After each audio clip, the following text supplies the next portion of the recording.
Bismillahirrahmanirrahim. Assalamualaikum warahmatullahi wabarakatuh. Waalaikumsalam warahmatullahi wabarakatuh. Hari ini kita lanjutkan pembahasan kita masih berkaitan dengan surat Al-Kahfi. 52. Kita awali dengan ayat yang ke-52.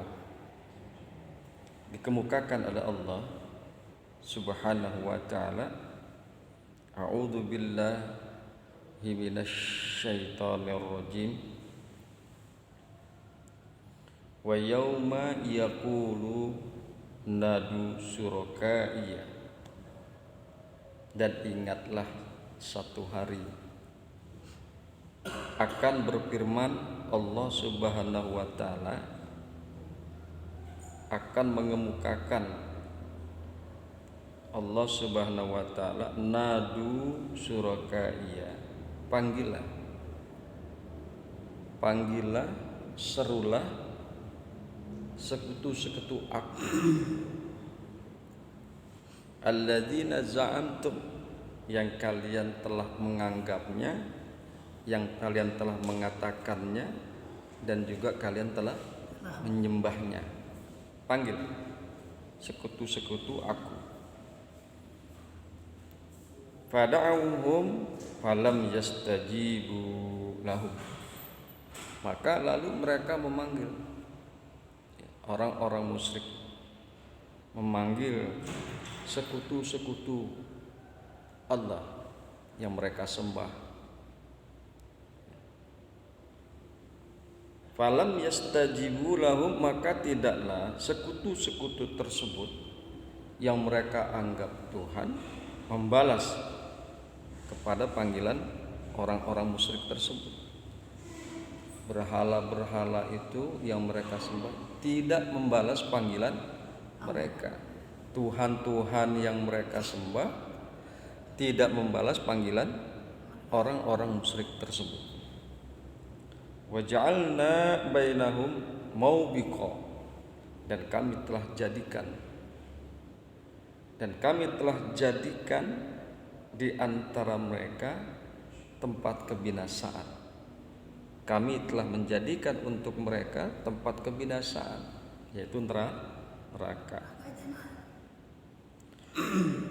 Wa ra'al mujrimuna an-nara fazannu annahum muwaqi'uha walam yajidu anha masrifa. Dan orang-orang yang berdosa, al-mujrimuna, dan orang-orang yang berdosa telah melihat kepada neraka. Fazannu annahum waqi'uha, maka mereka menyangka, mereka mengira bahwasanya mereka akan jatuh ke dalam neraka tersebut.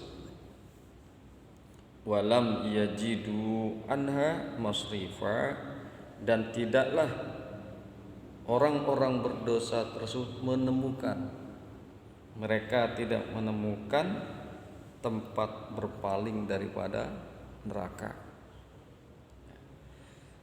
Kemudian kita lanjutkan, walaqad sarrafna fi hadzal Qur'an linnasi min kulli masalin. Walaqad sarrafna, dan sungguh kami telah menjelaskan berulang-ulang.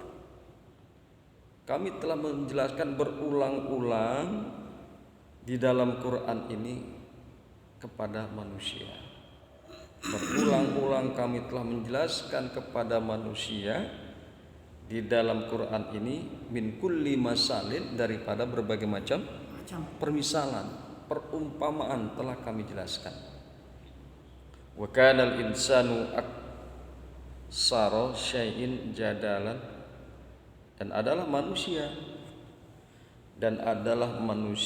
aksara syai'in jadalan, manusia itu paling banyak membantah.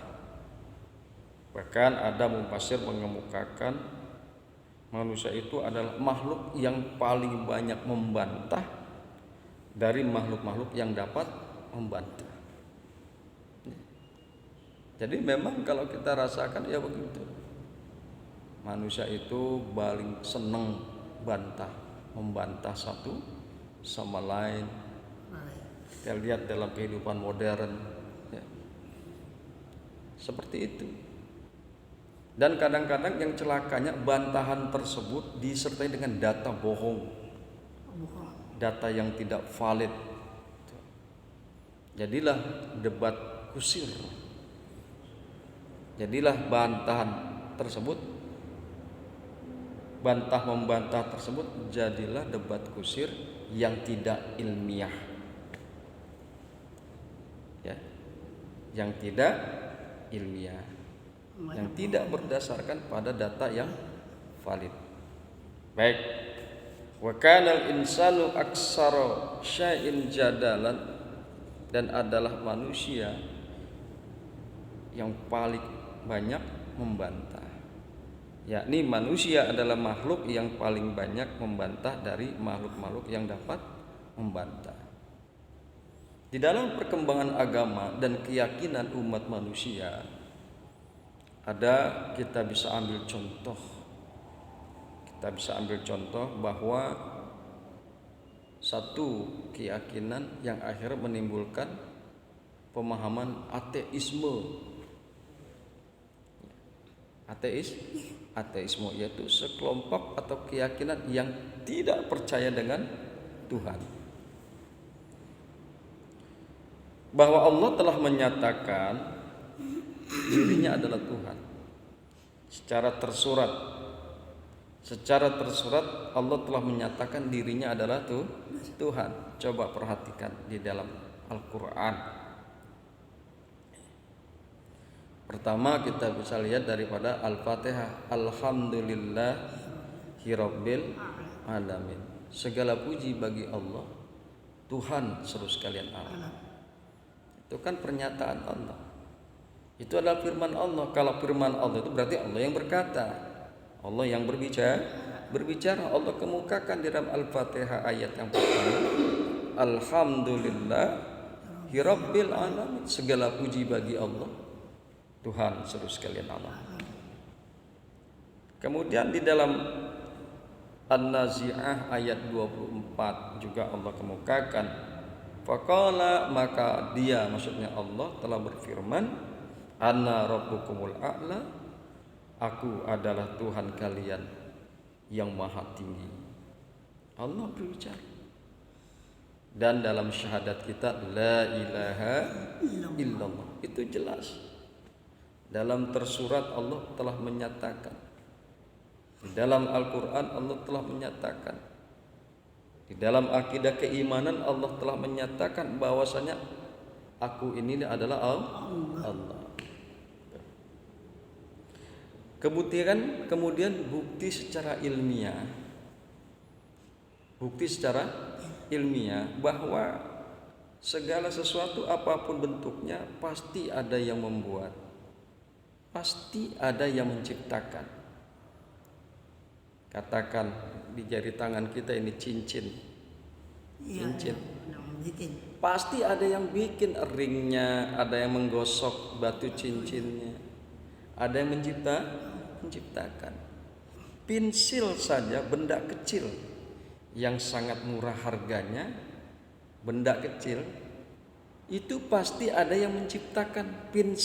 Pensil buat nulis, pulpen, kan gitu. Kalau nggak ada yang bikin, tidak akanlah terbentuk pensil. Itu perkara yang kecil, apalagi perkara jagat raya, ya, apalagi perkara jagat raya, pasti ada yang menciptakan, Allah Subhanahu wa ta'ala. Kan gitu ya Kong. Tapi memang namanya manusia, wa kanal insanu aktsara syai'in jadala, dan adalah manusia, wa kanal insan, dan adalah manusia yang paling banyak membantah. Dia bantah itu. Dia bantah keberadaan Tuhan itu, dibantah oleh manusia. bahwa mereka mengemukakan alam ini terjadi dengan sendirinya tanpa pencipta. Alam ini telah berevolusi, ya, jagat raya ini telah berevolusi dengan sendirinya, terjadi dengan sendirinya tanpa pencipta. Maka jadilah manusia yang berkeyakinan seperti itu menjadi kelompok ateis, ya, menjadi kelompok ateis. Bantahan mereka sekali lagi bahwa alam raya ini terjadi dengan sendirinya. Kemudian orang-orang kafir, pertamanya kita akan coba contoh ahli kitab. Ahli kitab itu adalah Yahudi dan Nasrani. Jelas bahwa di dalam Bible, di dalam kitab suci mereka jelas diberitakan bahwa nanti akan datang Mesias yang terakhir, Nabi yang terakhir, yaitu Nabi Muhammad sallallahu alaihi wasallam. Jelas itu. Akan tetapi orang-orang ahlul kitab dengan berbagai macam alasan, dengan berbagai macam bantahan mereka yang dibuat-buat, tidak percaya, tidak beriman kepada Muhammad sallallahu alaihi wasallam. Padahal di dalam kitab suci mereka sudah jelas-jelas akan datang seorang Mesias yang terakhir, ya, Nabi yang terakhir. Bantah. Bahkan dikemukakan bahwa bukan hanya Nabi Muhammad saja yang dibantah oleh mereka, Quran juga dibantah. Ya. Dalam Al-Quran jelas bahwa mereka mendustakan atau mengingkari dengan pernyataan mereka. Mereka mengingkari Quran. Mereka nggak percaya Quran, dan Quran itu dibantah oleh mereka dengan bantahan bahwasanya Al-Quran ini adalah buatan Muhammad sallallahu alaihi wasallam. Sampai Allah menantang kepada mereka, wa in kuntum fi raibim mimma nazzalna ala abdina fa'tu bi suratim min misli. Tantang oleh Allah atas bantahan mereka, pernyataan mereka bahwa Quran itu adalah buatan Muhammad. Wa in kuntum fi raibim, dan jika engkau di dalam keraguan, kata Allah, jika kalian di dalam keraguan, mimma nazzalna ala abdina, dari apa-apa yang telah kami turunkan kepada hamba kami, yaitu Muhammad, kamu telah ragu-ragu terhadap Quran, ya, dengan menyatakan bahwa Quran itu adalah buatan Muhammad, begitu. Fa'tu bi suratin min mislih, maka buatlah satu surat saja semisal Quran. Wad'u syuhada'akum min dunillah, dan panggillah seluruh penolong-penolong kalian selain Allah untuk membuat semisal Al-Quran. Sampai ditantang tuh oleh Allah, sampai ditantang terhadap bantahan mereka bahwa Quran itu adalah buatan Muhammad sallallahu alaihi wasallam. Maka jadilah mereka orang-orang kafir, orang-orang kafir dari ahlul kitab, yang menentang, yang membantah bahwa Muhammad itu bukan seorang nabi, bukan seorang rasul. Yang membantah, yang menentang bahwa Quran itu adalah bukan buatan Allah. Manusia itu memang begitu, udah digambarkan di dalam Al-Quran. Memang manusia doyan membantah, paling banyak bantahannya, ya. Manusia itu adalah makhluk yang paling banyak membantah apabila dibandingkan dengan makhluk-makhluk yang lain yang bisa membantah. Nah, ini bantahan juga ini ternyata terkena kepada umat muslim, ya. Bantahan ini juga ternyata terkena kepada orang Islam. Wa kanal insanu aksara syai'in jadalan, dan adalah manusia makhluk yang paling banyak membantah dari makhluk-makhluk yang dapat membantah. Ini juga terjadi kepada orang-orang muslim, kepada orang yang Islam. Banyak orang-orang Islam yang tidak ingin menjalankan syariat Islam, orang-orang Islam yang tidak ingin menjalankan ibadah. Satu contoh saja, masalah saum. Allah kemukakan, ya ayyuhalladzina amanu kutiba alaikumus syiyam. Hei orang-orang yang beriman, orang-orang beriman, telah diwajibkan atas kalian berpuasa. Tapi banyak umat Islam yang kagak mau puasa. Ya, banyak. Bersyahadat asyhadu an la ilaha illallah wa asyhadu anna muhammadar rasulullah. Muslim itu orang. Tetapi banyak di antara orang-orang Islam yang justru meninggalkan puasa. Ini salah satu contoh ya. Apa bantahan mereka terhadap puasa? Bahwa kalau mereka berpuasa maka dapat mengganggu metabolisme kesehatan. Kalau mereka berpuasa maka energi mereka akan berkurang. Karena tidak ada asupan atau makanan. Yang akhirnya yang demikian itu berdampak kepada kinerja mereka. Mereka bekerja tidak optimal. Oleh karena itu kami tidak puasa agar kami bisa bekerja secara optimal. Itulah bantahan manusia muslim. Bantahan manusia muslim. Ya. Belum lagi tentang ibadah-ibadah yang lain. Belum lagi tentang ibadah-ibadah yang lain yang mereka tidak jalankan dengan bantahan dan alasan mereka yang dibuat-buat. Baiklah, marilah kita lanjutkan kepada ayat yang berikutnya. Jadi sudah jelas di penghujung ayat yang ke-54 Allah kemukakan wa kanal insanu aksara syai'in jadala, dan adalah manusia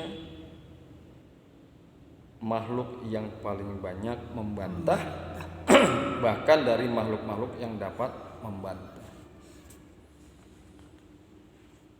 Kemudian pembahasan yang terakhir daripada Al-Kahfi ayat yang ke-55 kemukakan wa ma mana an-nasa ayyuminu idh ja'ahumul huda wa yastaghfiru rabbahum illa an ta'tiyahum sunnatul awwalin aw ya'tiyahumul azabu qubula. Wa ma mana'a, dan tidak ada yang dapat mencegah, tidak ada yang dapat menghalangi akan manusia ayyuminu iza ja'ahumul huda, apabila datang kepada mereka hidayah atau petunjuk, wa yastaghfiru rabbahum, dan mereka memohon ampun kepada Tuhan mereka. Jadi nggak ada yang bisa menghalangi itu. Memang kalau hidayah itu adalah hak prerogatif Allah. Wa yastaghfiru rabbahum, dan mereka memohon ampun kepada Tuhan mereka, illa ta'tiyahum sunnatul awwalin, kecuali bahwa datang kepada mereka ketentuan-ketentuan orang-orang terdahulu, au ya'tiyahumul azab qubula, atau datang kepada mereka azab dengan nyata. Dan tidak ada sesuatu pun yang menghalang-halangi manusia dari beriman ketika petunjuk telah datang kepada mereka. Memang petunjuk itu atau hidayah hak Allah. Kalau udah datang petunjuk atau hidayah kepada manusia, maka makhluk yang lain, ya, baik dari golongan manusia, jin dan iblis, tidak ada yang bisa menghalang-halangi. Karena itu adalah kekuasaan Allah, hak prerogatif Allah. Laisa alaikum hudahum walakinallaha yahdi may yasha.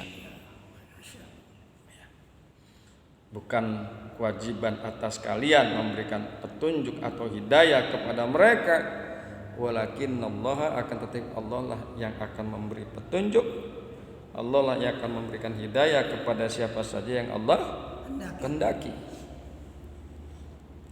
Dan tidak ada sesuatu pun yang menghalangi manusia dari beriman ketika petunjuk atau hidayah telah datang kepada mereka, dan dari memohon ampunan kepada Tuhannya, kecuali keinginan menanti datangnya hukum Allah yang telah berlalu pada umat-umat yang dahulu, atau datangnya azab atas mereka dengan nyata.